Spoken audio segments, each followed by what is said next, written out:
From an assessment standpoint, I think if more of our students had an eFolio where they could put case studies and samples of coursework, we could maybe go out and grab a sampling and see if there's some consistency across the board.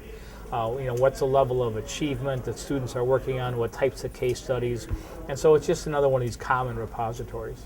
So the rubric is something that I actually started developing at my previous employer, which was University of Notre Dame. We determined that to hand this out as an assignment without a way to determine how well they're meeting our goals for their future development, we needed a way to assess it. And we've determined that the rubric is probably the best way to do that because it's graded on a category basis. What did we deem were important to a professional look to their eFolio with the correct amount of information, correct depth, incorporating artifacts.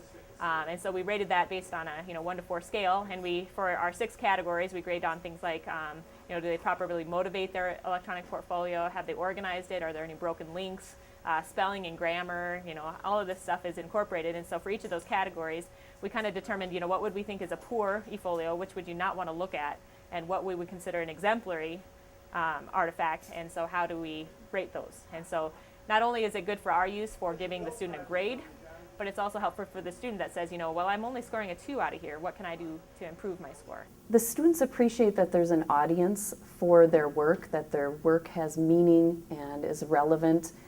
They know that it's not just something for me to look at and grade, that it's useful for other students as they look at each other's eFolios, and also that it's an outcome for them to become a teacher or a better student or whatever area they're looking to earn an award in. I would really encourage faculty to use it in the classroom. I would strongly encourage that as an assessment tool, as a means for student assessment. And it really encourages students to put, things that they've learned all in one space, all in one collection.